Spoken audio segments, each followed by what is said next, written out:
So today I'm going to be talking to Jennifer Wilken Penick, and we are going to be focusing on how you can stay open to finding creative inspiration all around you and incorporating it into your art practice. We're also going to be talking about Jennifer's love for community and for sharing her art and the healing power that it has with those around her. So I'm sure you're going to love the next 45 minutes with us, and I hope that you find inspiration that you can take forward in your creative practice. So let's jump into it.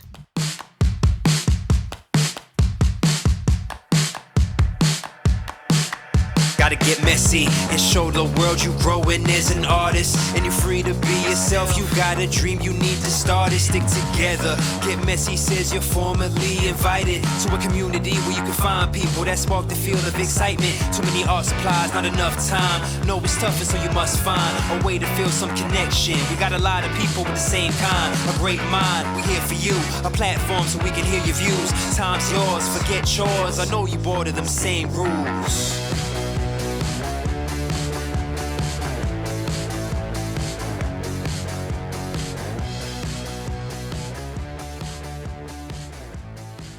Hello, Jennifer, and welcome to the Get Messy podcast. Thank you so much for saying yes to chatting to me and for spending an hour with me as we talk about all things creative. Maybe to get started, I think the best thing is going to be if you introduce yourself and tell us a little bit about who you are and how you got onto this creative journey.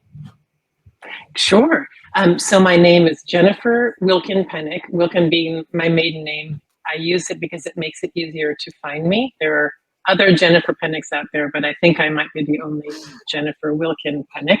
And I am a teaching artist. So I really divide my time between making art and teaching art here in Washington, D.C. And I have a studio in an old 18th century carriage house behind my home. So it's a quiet, ideal place to create.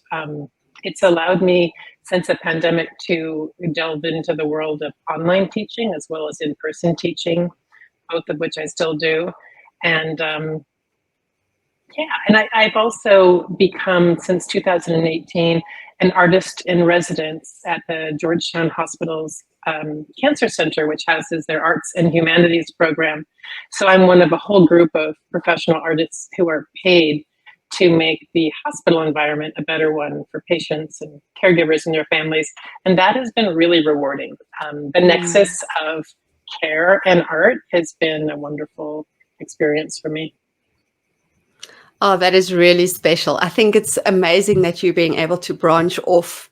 And, I think we all say, art is healing, but to actually see it in real life, to see it in practice, I think that must really be amazing and rewarding.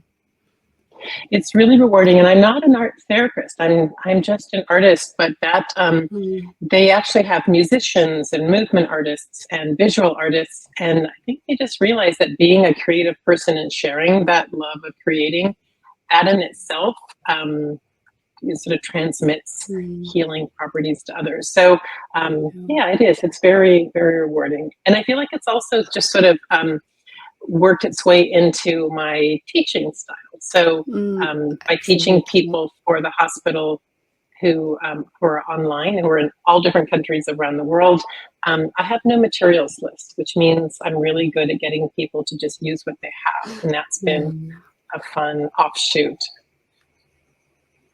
That's amazing. And I think it's actually fantastic that the hospital has incorporated all of these different art forms as part of their healing process. I don't think is it common in a lot of places, or is that something new? It's becoming much more common. I think that we might be sort of at the vanguard, but there are I think hospitals out there who do even more. But I think even my understanding is that everyone realizes, whether it's hospitals or even insurance companies, oh, wait a minute, people actually feel better when they're creating. So maybe if we want everyone to be, healthier, we should encourage everyone to do something creative, whether it's, dancing or making art. So, but it is a very strong program that we have at the hospital. It's great to be a part of it. It's great to have colleagues who are all doing sort of their own artistic thing, trying to find ways to reach people who can benefit from it. That's amazing. And my other question that comes to mind is, so are the nursing staff involved in that too? Do they also get to participate? We do. We encourage departments that have a need for, I don't know, staff stress break or team building. Yes. So I'll often do work with them. You know, post-COVID nurses have really been under pressure. And so I've done collage projects recently with 70 nurses, 35 on one day and 35 on the next day. And they love it. It's an opportunity to sit down, to slow down, to chat with their friends, and to remind themselves that they are creative people as well as people doing sort of amazing medical jobs. And can you see a difference in them, like when at the start of the day and by the end of the workshop? Can you actually see, like, do they look different to you? Yeah, I can tell they feel more confident. At the beginning, they sort of think like, oh, I give them a lot of painted paper that I've made, so it all looks like this sort of crazy jumble of, you know, color, and it all looks very unfamiliar. And then I walk them through taking inspiration from that and how easy it can be to make a collage. And by the end, they're confident and they're coming up with ideas of their own, and they know how to use the materials. And often when I then say, if you'd like to leave any of the collage papers that were in your packet, feel free to put them over here. And they all say, no, I'm taking them home, because they now have more, creative confidence. So from that point of view, whereas patients, when I work with patients, predominantly in the cancer waiting room, what they say is it just allows them to take their mind off things. And I feel like the world can be a stressful place. We just had a very stressful election here in the US. And it's really great to remember that art can be a wonderful way to take your mind off whatever it is that is worrying you most. I think that is such a rewarding part of your creative practice, that you're actually, it's so special to have that in your life. That's absolutely amazing. I think it must really nurture your creativity too, and sort of give you a deeper why. Absolutely. I think a lot of it ends up being about the process and not so much about the end result. Yeah, which is also freeing, right? Because it looks like doesn't matter. Right. I always tell people, try it, experiment. Maybe you'll surprise yourself and you'll absolutely love it. And maybe you'll just learn something along the way. But in either case, you've come out ahead. Okay, so I have a question for you. You was mentioning that in the workshops that you do, you have to, you give them your painted papers and all of this, which, I mean, it leads me straight into this. You are such a prolific artist, right? I mean, it blows my mind to go onto your Instagram and to see how much you are producing. How do you manage to keep this creative momentum going? What keeps me going is that I teach a lot, and I simply have to come up with a new idea every week. And the classes that I teach for the Arts and Humanities program, I teach the same class twice, on Mondays and Wednesdays. They're free classes for people who take them, but I am paid to teach them. But I always tell people what's wonderful is you can bring any materials you have to the project. So you can do it in collage, you can use acrylic paint, you can draw with colored pencils. Well, then I have to practice what I preach. So on Mondays and Wednesdays, I take my own creative prompt and I do it with different materials each day. But I also teach on Thursday. So that means that's 3 creative prompts a week that I have to do because I'm teaching. In addition, I also do in-person workshops. So I keep myself going because I'm constantly teaching, but I understand that rhythm. And so I'm always keeping my eyes out for a manageable project, manageable for me and manageable for the participants. And I take a lot of photos. I take a lot of photos. So it might look like I'm more prolific than I am. I take how I get started, the work in progress, how I finish up. No, I definitely think that you're making a lot of art. I do love the process. Yeah, and I think that's what I love about your Instagram feed too, right? Is that if you're just looking for eye candy, the papers that you use, and there's so many colors and there's so many patterns and so much variety, and it looks like there's a balance between being really playful and being really grown up at the same time. So it's really fascinating to see how you've got this constant push and pull in your work that I think keeps it really dynamic and interesting to look at. So is it a process that you've had to develop over time? Like, what does your journey look like? I think I haven't consciously developed it. I used to use many more vintage papers. So I think my work early on was much more sort of muted colors. But I love process, and I love the process of making gel plate prints or painting paper. And then for a long time, until last year, I taught children as well as adults. And teaching children keeps things really playful. They're so interested in using materials in new ways and differently. And my rule in the studio was that no acrylic paint goes down the drain. And so if the kids took too much paint, they had to make what they called crazy paper, which is no rules. You just have to use up all your paper on, I always have scrap paper around, and so that would create these boisterous, colorful pieces of paper that the kids would create. They didn't want to take them home. They're just a bunch of, painted paper. And I would realize, oh, these are terrific collage papers. And so that's just sort of become part of my practice now. And I've sort of moved into brighter color palette, in part because I love using the papers that I make, either painting or gel plate printing or printmaking in general. I love the colors that you use. They're always so vibrant and so bold. It's really quite interesting to see also how you combine your colors together. So is color, does it have a feeling for you, or how do you choose the colors that you're putting together? I definitely think I gravitate to blue. So I feel like there's sort of, there's always a lot of blue around me, whether it's paint or paper. I don't know. I mean, I think because I teach a mixed media class once a week, and we usually focus on an artist, and we look at that artist's work and think about how we can be inspired in our own work by certain elements of it.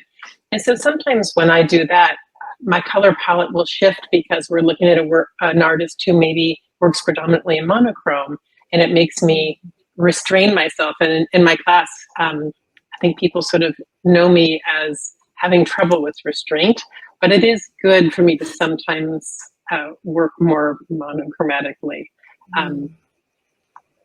But I don't know, I think I'm just sort of drawn to pink and blue maybe, but I'm an equal color employer. I use it all. I do think you have to have some balance. I mean, I try not to have everything be rainbow colored. So. Oh, but color's beautiful though, right? But I love it. Yeah, but I hear what you're saying. Like sometimes we've got to hold back a little bit, We can't always just be coloring the rainbow. Right. Exactly. Okay, so you choose an artist every week to research and to draw inspiration from? Mm-hmm. Yeah. Yeah, I know there are a lot of people out there who use that format, but it's really fun. It means that whatever is catching my eye, I can sort of stop and really look at for a while. And we, as a group, talk about what we each like about that artist's work, which often if you look at someone's work, people take away different things. So maybe you really love their use of circles, and someone else loves their use of color, and someone loves the way the paint is put down. And so we take inspiration in very different ways. I would say our art never looks like we're trying to copy the artist, but it is, it's a really fun way to add some freshness and spontaneity into your work, to just try new things. Yeah, and I think having a discussion, having other people to bounce ideas off of, I think it also helps you to take the inspiration a bit deeper, right? Because if you're just looking at that artist for inspiration, you've got sort of one viewpoint. Whereas if you've got other people to say, hey, this is what I liked, you can sort of see their work in a different way. And then the interpretation becomes deeper too, I think. Exactly. Yeah, definitely. You not only have that artist inspiration, but all of your classmates, are looking at it, and we all share our works, both while we're making them and in the end. And so you really do get a lot of different points of view. And do you choose, like, is it modern artists, sort of current, or artists from the past? How does that look? It's usually, I would say, predominantly contemporary artists that are working right now. But sometimes we do take a dip back in time, and are inspired by. I would still say they're modern artists. We never were inspired by Renaissance painters or something, but we do definitely go back to some artists who are no longer alive. But I love scrolling Instagram. I get so many ideas. Often the art that sort of catches my eye and makes me slow down then becomes a candidate for someone who we might look at more deeply. Oh, I love that. That is such an exciting idea. And I think it's something that people can sort of implement too in their creative practice, right? It's just this idea of being more intentional about the reason why you're scrolling, right? If you're looking to find inspiration that you can take further and really dig into, then scrolling's got a purpose for a minute. It does. And right. And also I think it's so important to think about being inspired and not trying to copy someone, but just trying to ask yourself, what is it that made you slow down? What catches your eye? How could you incorporate that into your own work? So to have a personal reaction and not just say, oh, I like that, I want to make something like that. Right. Yeah. Taking it deeper and asking, what is it? What is it about this thing that I like? Is it the marks or the colors or, yeah. Right. That's important. Yeah. Okay. So you've got a lot going on. You've got the classes and the workshops, and you're creating art with other people. Do you ever sort of get to a point where you're feeling sort of creative burnout or creative block, or does that not happen? I would say I do sometimes feel like I take on too many obligations. So I love being in situations where I communicate with people about art. And so it's sometimes very hard for me to say no. And as I make more art, I get more requests. And so I have to think sometimes, balance out what I have time to do. Especially, I still want to have time to travel and see friends and visit family. So I do have to be sure to balance commitments. But I don't get burnout. I just get worried that I'm trying to do too many things at once. Oh, that makes sense. But I also do incorporate breaks. So the classes that I teach for the hospital, which are every week, twice a week, there's a pretty insistent rhythm there. But I do take a break. So I'll be taking a winter break for almost 2 months. So when I come back, in January, I'll be all excited again. So I do think taking breaks is important. And when you're taking your 2-month break, are you like, is it no art, or is it art just for yourself? No, I mean, I'll still teach some weekend workshops and a couple, like in-person workshops, but just that sort of rhythm of every week, just take a break from that. And it sort of works out. It works out well for the people taking my classes because they always have access to the previous creative prompt. So I always tell them, go back to a previous prompt while I'm gone. And, over the holidays or whatever the reason for the break is, they still have creative prompts. I just have a lighter teaching load for a little while. Yeah, I find if I go away, I know a lot of artists, when they go away, they want to, do sort of a travel notebook or that kind of thing. So they want still do art while they're away. But I prefer when I'm going away, like I don't take art supplies. I don't do art. Like for me, it's a complete break. I cut off, like if it's 2 weeks, then I'm not going to do anything for 2 weeks, so that when I come back, I feel completely refreshed and ready to go again. So that's why I was just wondering, like, do you ever have a gap where you just say, okay, no art? I think when I travel, I actually, if I'm, traveling with my husband, I probably would do less art on site, but I love taking art supplies because the plane ride goes so quickly if you're making art on the plane. That's my thing. I love sort of killing travel time while making art. But once I'm there, it's easy for moving around and seeing a new place to take precedence over making art. And I still have my supplies and my sketchbook. Just in case. Just in case. And so for someone who's trying to grow their creative practice that might be new to art making, what would you say is the one way that they can do it in a more intentional way, do that growing more intentionally? Well, I think that, taking classes or workshops with artists whose work you like, but it's very different, one artist from another, is a great way to just expand your horizons. So I think we sometimes gravitate to what we already know, and you think, oh, I love collage, so I'm just going to make collage, which is why every week I make myself also work in some other medium. And why I also sign up and take classes from other artists on a regular basis. It's just sort of great to hear about someone else's process, to see how they use materials. And I think it's just it's sort of exciting to expose yourself to other artists' work. Absolutely. And I love that idea of variety, right? Sort of out of your comfort zone. If you like collage, try watercolor or something different. And I've taken classes even for things that I think I'm probably not going to do again. Like I took a screen printing workshop and an encaustic collage workshop.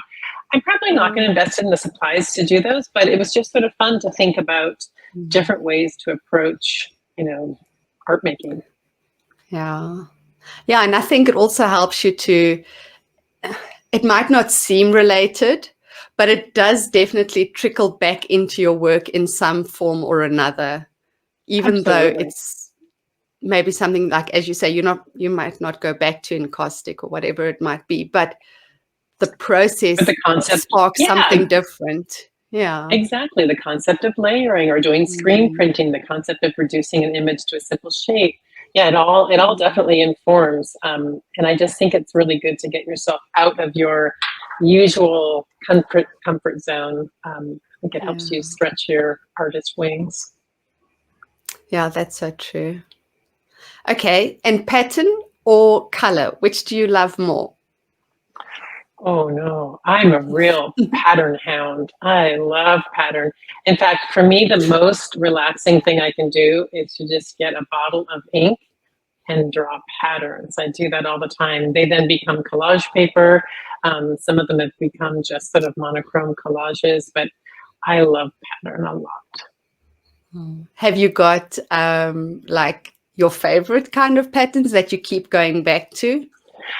I do, and I talk about that. I do a free session every month called Doodle with Me, where I just invite people to take a deep breath and sit down and get a little bottle of ink. Sometimes people use markers, but I always say, sort of think about what patterns you gravitate to. What are shapes that are pleasing for you to make, that are relaxing for you to make, that you don't find yourself frustrated, and use those to create sort of mindful moments for yourself. And yeah, I have my sort of go-to patterns. Sometimes patterns get nicknames, like I have one that I call fish scales, and another one that I call triangle play. But yeah, it's a really I know fun exactly. If you say those names, I can see your work already. I know exactly which ones those are. And it's okay to have your sort of signature patterns, the things that you love making. No. I think it's really important, right? Because even if you're doing something that's completely different to what you're normally using, if it's got those bases, those notes that are yours, even if it's drastically different to something that you've done in the past, people will still say that's your voice, right? It's important to have those sort of key pieces that are really what's the word that I'm looking for? They resonate with you? Yes, yeah. And I don't know if reminiscent is the right word that you'd want to use, but it's yours, it's your style. Yeah. And I think sometimes it's hard to think, what is my style? Because you, as someone who's learning to be an artist, might be interested in so many different techniques that I think it's good to stop and think about, in doodling, why do you keep returning to something? Is there something about the shape that you're making that is really pleasing, and think about, what are your favorite, patterns, and think about incorporating those into your work. How would you say you can develop your creative voice, your style? What are some of the things that you can do to help develop that? Well, definitely like we were just saying with, creating pattern, stopping and asking yourself, what is it about this that you like? Like, why does this feel pleasing to make? Or why do you like the way something you do looks over here and not over there? Ask yourself the question, what is working for you? Or if you are scrolling Instagram or Pinterest or something, ask yourself, when you slow down because something really catches your eye, what is about it? What is there about it that you really like? And, look at your own work too. I think we often forget to go back and look at our own work and think, oh yeah, I really like that. I forgot that I was doing that back then. Look at what the colors that you return to, the patterns you return to, the shapes, the media, and there's some balance between trying new things, but also embracing the things that you've already tried and realize that you really enjoy. It's really important that we look back at the things we've been doing in the past as a way to be able to inform what we're doing currently and in the future. I think you're quite right. It's important to go back. Yeah. And I think it's easy to think, oh, I've done that, I'm going to move on. My style is this now. But don't forget to look back and see, what did you used to make and what did you like about it? Yeah. And for someone who might be having some kind of imposter syndrome, I know a lot of us sort of feel that from time to time. Is this good enough? Am I doing it right? Could I be doing this better? What kind of advice would you give people that are sort of maybe struggling with that? Well, I do think it's important to ask yourself why you're making art. So if you're making art because it feels great to make it, which I know a lot of us make art because we just love the time spent doing something creative. I remind people in my classes, if it's not about the end result, then you don't need to worry whether something is marketable, if other people like it. The important thing is that, you are learning something from it, you are enjoying it. I think that also the label artist sometimes makes you feel like you need to be making money doing it, which it doesn't. And so I sometimes say, well, maybe it's good to remind yourself that we're all creative and that you are a creative person or a creative. But I do think that a lot has to do with comparing yourself to others who are financially successful or selling their work. And I do not judge myself that way, and I don't recommend that anyone else judge themselves from that point of view.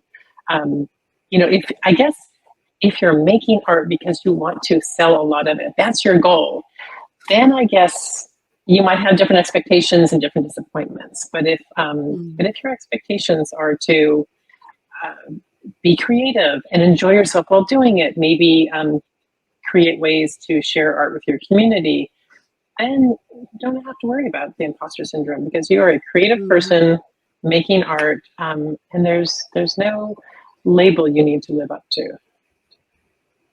Yeah. So maybe what needs to change is your definition of an artist. Maybe you need to actually look at what that means.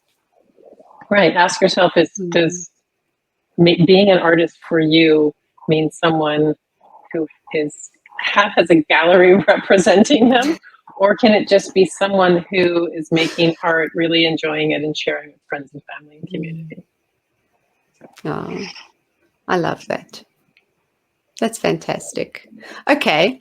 So you work with a lot of papers, you do a lot of collage. So you've obviously we've now said that you do the mark making and jelly printing. And so you've got a lot of paper. How do you sort your papers in your studio? Do you sort them by color, or what does that look like?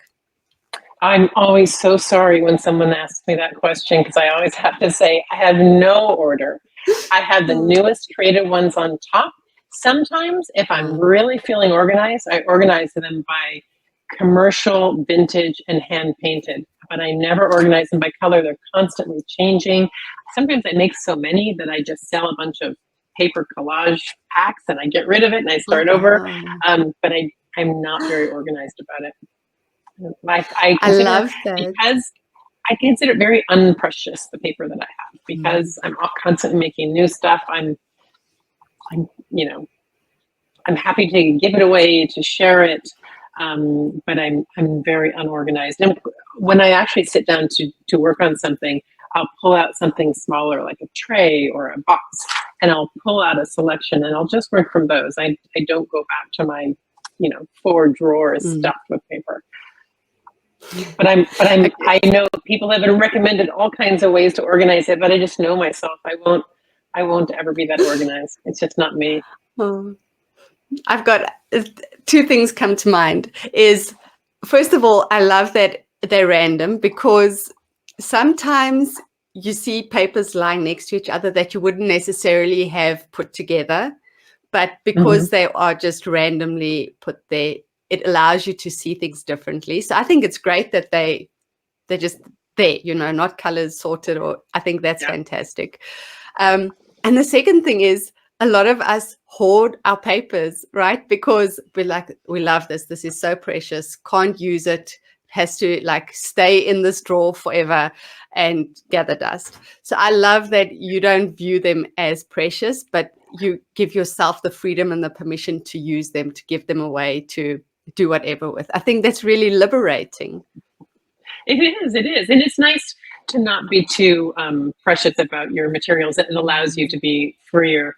And I always tell people, if you have something that's so wonderful that you spent so long creating that you just can't bear to cut it up, I would say photocopy. Use a photocopier to create a second copy, and that way you can think about it. But I only do that with, sometimes I will doodle a very intricate pattern. I'll really like the texture that it made, and I think, wow, that took me a long time to make. So maybe I could photocopy that. Oh, I think what's interesting, though, is that kind of scratches an itch, right? Once you've photocopied the work and you've used that paper once or twice, it loses the preciousness, right? And it just reinforces for you that idea that use the paper, don't hoard it. Yeah, exactly. Yeah, definitely. Yeah, I love that. I think maybe... do you think that working with the kids has almost reinforced this idea for you that, they are just so spontaneous. If you give them paint, it's everywhere, nothing is precious, just use it. Oh yeah. And I started out, when I first started teaching, I just taught children. And then I taught children for about 10, maybe more than 10 years, 12 years. And exactly, they're so unprecious. I don't like this artwork. We'll cut it up and use it. So that's what someone else said. Oh, you must have flat files full of art. And I say, oh no, I don't say very much. Everything gets chopped up and reused. I'm very unsentimental. So you've done a lot of swaps recently, the ATC swap that you did on Instagram. Yes. Do you want to tell us a bit more about that? I love doing those occasionally. I like finding ways not only to connect with the people who take my classes, who follow me, but also to encourage people to connect with each other. So when I do an ATC swap, I know there are people who do wonderfully organized ones where everyone mails them their art and they package it up and they send it back out. I just invite everyone in the comments to say, hey, I want to swap. And then they swap with each other. So it's actually not a lot of work on my part, although I did swap a whole bunch of cards myself. But it's a great way for getting people communicating with each other. And a lot of people, I sort of explain what an artist trading card is in case people don't know what it is. And I'm surprised, but there are always people who say, oh, this is the first time I've ever done it. And it's exciting for them to realize that art can be a small format that you mail in a regular envelope with a regular stamp.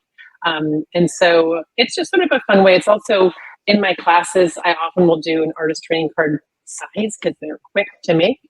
And so then they kind of build up and I just think, oh, it's time for a swap. And it's just a nice way to touch base quickly with a lot of people. Yeah, and I think I love the fact that sending each other pieces of art makes you feel more connected to someone, right? You're not Yeah. necessarily meeting them, but meeting their art feels as though that bond that you've got is automatically already stronger than it was before. Yeah, you get sort of multiple kinds of pleasure. You get the pleasure of making art. You get to send it to someone where you probably will brighten their day. You get a great piece of art in the mail along with all of your bad catalogs and bills or whatever you get. And then I save them all and I have them in an album, in plastic pages. And it's like a little art gallery from people all around the world with whom I've had some sort of artistic connection. So I think it's a really fun format and fun to exchange. Oh, I love that you keep them in a file. That is so special because you can They always make go pages back for and them. see the Yeah, connections. Yes, that yeah, is they're like fantastic. the same size as what we have baseball trading cards here, but also like playing cards. And so they make these sleeves for them. And I actually now have 2 binders full. Oh, Over the years, wow. people have sent so many. But it's a wonderful just array of small art too. I mean, I can get a lot of great ideas for creative prompts for my classes just by going back and looking at these artist trading cards. Some of them end up being drawn from classes I've taught. Someone will take a class and they'll make artist trading cards. And some of them are just, completely original in idea and give me new ideas. So Oh, they're little, that's but it's fantastic. still an artistic exchange. Yes, yeah. And they are packed full of creativity. I think being forced to Mhm. work in a smaller format sometimes is more difficult than a larger format. It sort of forces you to use a different part of your brain sometimes.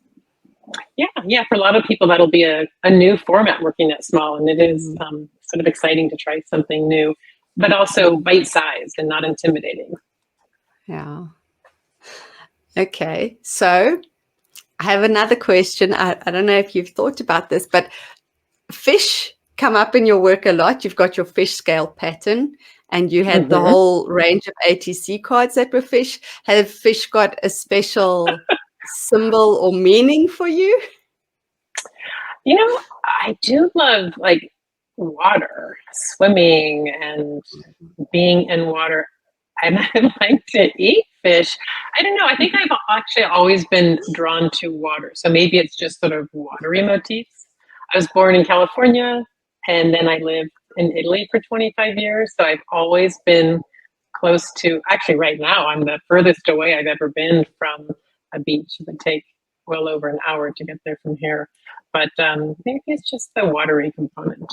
Not sure. Okay. I hadn't ever And thought I, of that though. I was then my next question was going to be because you're like dipping into birds at the moment. Oh, So I birds are was just so, wondering, everybody loves birds. uh, yeah, I was wondering if, I don't have any. Go ahead. Sorry. is it, you don't have anything, it's not a deeper symbolic meaning? No, I would say there's not a deeper symbolic meaning. I think it's one of those, I love shapes that are easy to reproduce for my classes. It's great to have shapes that are sort of iconic, that you can tell what they are, even if they're a simple silhouette, that don't require great drawing practice. I mean, I went to art school. I love sketching and drawing realistic things, but I think it's hard in my online classes where people have very different backgrounds to build on drawing techniques.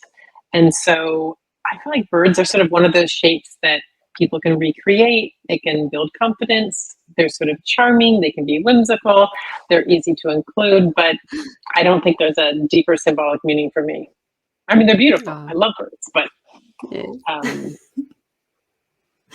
But the bird is the bird. it's just sort of a fun item to embellish. Uh, I yeah. love vases too. Vases and cups and vessels are another Mm, favorite theme. yeah. And I think it's good though to have those things that you can, on days that you're not feeling really inspired or you don't feel like having to sort of start from scratch. It's good to have those Hmm. things that you can pull on, that you just sort of naturally know how to do. Right. Yeah, that you enjoy drawing or enjoy making or Mm. collaging. Absolutely. Okay, so have you got any advice for people that are wanting to start a more consistent kind of practice, or are wanting to um, grow their creative practice outside of what they're doing currently? What kind of advice would you give them to be able to do that? I think growing a creative practice, I think it really helps to make the practice a regular one. And I know that for different people, that can take different forms. I, for whatever reason, there are times in my life in which I keep a sketchbook regularly, and then there are times when I that sort of falls off. But that can be a way for people to sort of try and make a practice more regular. So working in a sketchbook means you always know what piece of paper you're going to pick out. You know where you're going to work in. You know what size it will be, and I think it sort of takes a lot of the variables out and allows you to approach each day more easily. Also, unless you're tearing pages out of your sketchbook, that is for you. And that means that you can be less judgmental, you can be less perfectionist, and it can be a place just to explore and really have fun. I think sketchbooks are great for that. I don't know why I sometimes, maybe I just get too busy, or I'm already making art, for my classes. But I think that a sketchbook practice is a great way to try new things and to not feel like they need to be finished works of art that you're going to mat and frame, that you can just try things out, make notes, keep track of what interests you, keep track of ideas for the future, because how many of us will be thinking about something, you think, oh, I should do some silhouettes on vintage postcards, and then later you're like, what was that idea I had? So it's also a place where you can keep track of ideas. I think that would be a good suggestion for someone wanting to both make their practice stronger, but also to build it out and try new things. Yeah, and I think it's important to keep track of your ideas. I know I do it all the time. I think this is such an amazing idea. I will never forget it. Like I don't even need to write it down. I don't need to take a screenshot because it's burnt into my memory because it's so fantastic. 3 hours later, I can't remember where I saw the inspiration. I can't even remember what it was. I just remember that feeling of like, oh, this is fantastic, but I don't know what it was. Exactly. Dad, we got to put it in our sketchbook. Yeah, you got to document it somewhere. Yeah. I do. I have a hardback book. It's really big, but I used to always go and put ideas in there, and it's fun to go back to. And I think sometimes you think that seems like a good idea, or other times you go back and you think, oh, I never followed up on that. That's brilliant. So it is good to record them, and then even if you don't follow up, just know that they're there for a moment when you're looking for new inspiration. You can flip back and see what caught your eye a few months ago. It's also interesting when you do go back to see the things that in the moment you thought were amazing and you loved them. And if you go back 2 or 3 months later, you're like, oh, I don't know why I was feeling so inspired by this. Like, I don't get it anymore. Yeah. So it's interesting to see how you grow and develop. Yeah, definitely. That happens to me too. I'm glad that I'm not alone in that, because sometimes I think nope. I was like thinking this was going to be the best thing ever. And I think it reminds you that you shouldn't sort of want to follow all sorts of lines of, I'm going to put inspiration in air quotes, right? Because if you're being authentic to your creative voice, you've got to learn what you like as well as what you don't like. That's just as important as what you do like, right? And you might also like something or have an idea that you are not going to be able to effectively use in your own work. Like there will be some things you just like, and there'll be other things that you like, but you just love the use of circles or something, and you will incorporate it into your own work. But there's no harm in recording all your passing thoughts in your sketchbook or journal, and then seeing, what stands the test of time. Oh. Yeah, that's great. Okay, perfect. I love that. So if anybody takes anything away from this, find a place to document the inspiration. Yep, yep. Key And sometimes takeaway. it can be a sketch, and sometimes it can be describing something in words. But both, visual and description Yeah, are great ways to record things that catch your eye. yeah. And color palettes, is that something that you regularly document, or do you Nope, just sort of go I with the haven't color? really. Sometimes I'll actually make color notes. Like I'll think, Mhm. there's some grid pattern collage idea, and I really like the idea of including like maroon and turquoise. I might have like little notes off on the side, but I've never done sort of color swatching palettes as a form of note taking. But I think there are people who probably start with color palette. But I usually start with a concept, and the color palette comes later. And I used to always keep a sketchbook, and I would, when I was taking classes, I would sketch whatever. I did undergraduate work in studio art and then master's in art history. I would always sketch things, but often I'd be sketching from slides or on-site visits, and I would sketch kind of quickly, and then I wouldn't have time to add color. So I have lots of sketches where often the margin it says, head is green and spots are black. So the idea was that I would go back and add color later. So I would make color notes, but not start with color palette. So you've actually got a really deep rooted history in art making, and your process has come a long way, right? You've sort of developed it over time. Oh yes, absolutely. I mean, in art school they make you try absolutely everything, including things that I'll probably never try again. Like I liked doing oil painting and calligraphy, but I don't really see them figuring into my practice anymore. But yeah, over my life, I've tried a lot of different processes. And do you think it's made your practice a lot richer now? Definitely. Oh, I mean, I think sort of like what we were talking about before, if you take a class, even if you don't think you'll take it again, or you'll follow up with, screen printing or whatever, it all informs your understanding of art making. And so having taken so many classes in making art, but also in studying art from an aesthetic point of view and art history, I think it all figures in, and sometimes not very literally, but I think it's all there. And this deep appreciation of both making art and looking at art is always in the forefront. Yeah, it comes back to those connections, right? That your mind is sort of unconsciously making connections between just learning how you like to make lines or marks or things that might not be necessarily in that technique or in that medium, but they're influencing what you're doing all the time.